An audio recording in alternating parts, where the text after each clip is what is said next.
Bonjour à tous, je vous présente aujourd'hui un nouveau type de vidéo qui est aujourd'hui les différentes étapes pour la réalisation de la vente de votre bien. Donc n'hésitez pas à la fin de celle-ci de me laisser un commentaire juste en dessous. Première étape, je vous conseille de faire réaliser une estimation par un professionnel de votre secteur qui pourra ainsi vous conseiller et croiser les différents marchés, des biens vendus, non vendus et disponibles actuellement à la vente. Je vous déconseille de faire des estimations en ligne qui prennent simplement en compte la surface de votre bien et un secteur donné. L'humain est très important, même si le digital l'est de plus en plus, mais nous prenons en compte l'ensemble des caractéristiques. La surface est une base, mais on vient surtout y ajouter des points positifs et des points négatifs qui pondèrent ce prix. C'est pour cela que quand on vient faire une estimation c'est pas un rendez-vous qui dure 15 ou 5 minutes, mais surtout un rendez-vous qui va nous permettre d'avoir toutes les informations pour justement arriver sur un prix au plus juste du marché. Il est important pour nous d'avoir les éléments comme des travaux que vous avez réalisés, l'ensoleillement de votre maison, des points positifs qui peuvent être comme un sous-sol ou l'absence de mitoyenneté. Donc nous prenons vraiment en compte l'ensemble. L'estimation est là à titre d'information pour vous en tant que propriétaire. En fonction de votre projet d'acquisition et de vente, nous pourrons ainsi en discuter ensemble et ajuster la stratégie de mise en vente. La deuxième étape, et qui n'est pas à négliger, l'étape de la commercialisation. On prend le temps de choisir une journée qui est plutôt ensoleillée, même si on sait qu'on n'a pas toujours un très bon soleil chez nous dans notre région. Mais en tous les cas, on essaye quand même de choisir une journée où il ne pleut pas pour mettre en valeur. On a désencombré au préalable, donc bien sûr vous êtes prévenus le jour où on vient faire les photos, comme ça vous permet de préparer le bien, d'aller ranger les chambres des enfants, faire les lits et de retirer éventuellement des photos que vous voudriez qui n'apparaissent pas sur l'annonce. Une fois que le bien est préparé, moi je viens faire les photos et les vidéos. On a aujourd'hui des appareils grand angle qui sont là pour mettre en valeur et pour montrer l'intégralité de votre bien sans non plus tromper nos acquéreurs sur ce qu'ils vont venir visiter. L'idée c'est pas que ce soit déceptif pour eux quand ils viennent en visite, mais au contraire qu'ils soient plutôt confortés. Je vous parle de la qualification des acquéreurs. Parfois délaissés par certaines agences ou conseillers immobiliers, c'est vraiment une étape importante pour d'une part ne pas vous faire perdre de temps en tant que propriétaire et surtout sélectionner les acquéreurs qui viennent visiter votre bien. Quand on génère des contacts, que ce soit via des alertes mail ou des appels via des panneaux de la publicité que l'on fait, de bien sélectionner. Donc dans un premier temps de demander les critères de recherche de la personne pour voir si le bien correspond à ce qu'il recherche, si le secteur donné correspond également, parce qu'une ville étant vaste, c'est important de bien sélectionner aussi les quartiers où se trouve le bien par rapport à la recherche des clients, mais aussi la partie solvabilité. Ce n'est pas pour être curieux et c'est surtout pour la bonne continuité du processus de vente. En tant qu'acquéreur, ne soyez pas surpris si on vous pose des questions avant même d'aller en visite. Il est surtout très important de les poser avant la visite et pas sur le capot de la voiture à la fin d'une visite. Ça, c'est une marque de professionnalisme aussi de notre part. L'étape suivante est l'étape de la proposition d'achat ou offre d'achat. On l'appelle comme on veut, l'idée étant un acquéreur montre de l'intérêt et suscite de l'intérêt à un bien par la proposition que nous transmettons au propriétaire.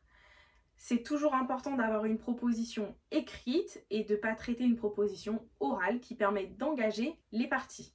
Attention, en tant que propriétaire, à partir du moment où vous avez contresigné une offre, vous êtes engagé sur celle-ci. La proposition est là pour déterminer différents points. Il est là pour déterminer un prix, mais pas seulement, aussi des conditions de la vente. Ça peut être des conditions comme un délai plus important qu'un délai de 3 mois. Ça peut être des travaux qui ont été par exemple prévus, la réparation d'un volet ou d'une fenêtre qui est prévue, que nous pouvons indiquer également sur la proposition d'achat, qui permet dès le départ de mettre les choses à l'écrit. Et vous savez que les paroles s'en vont, mais les écrits restent. C'est aujourd'hui important pour qu'un dossier se passe sereinement, que tout soit mis sur papier.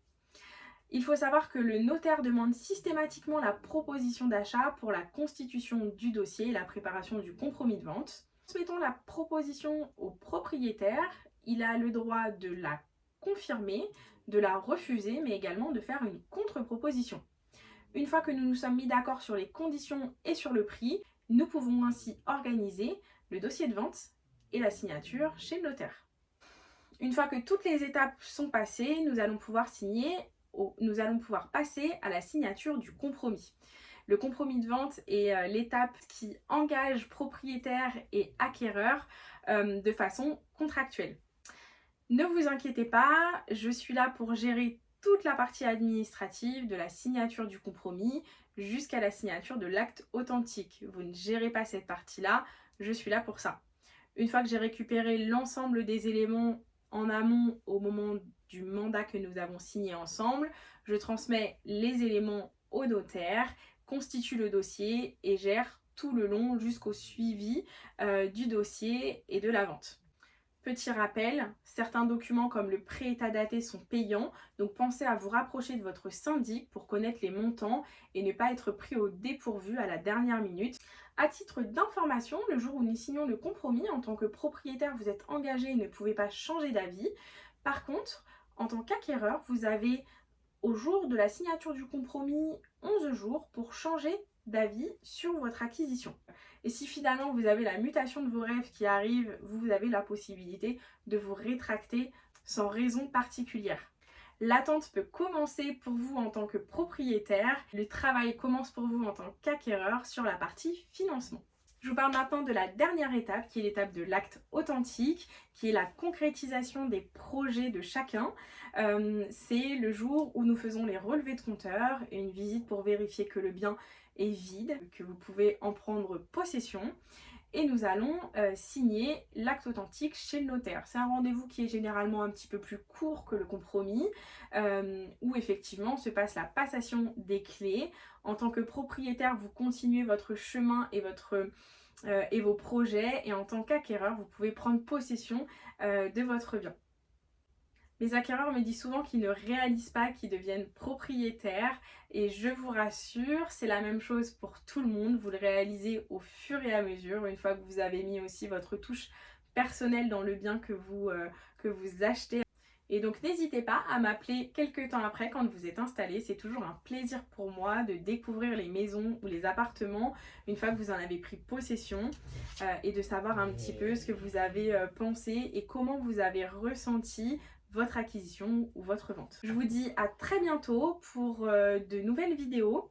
N'hésitez pas à me dire si celle-ci vous a plu parce que c'est un nouveau contenu que j'aimerais vous proposer. Donc laissez-moi des commentaires. N'hésitez pas à venir me suivre sur ma page Facebook ou Instagram et surtout à vous abonner à celle-ci. Un grand merci et je vous dis à très vite.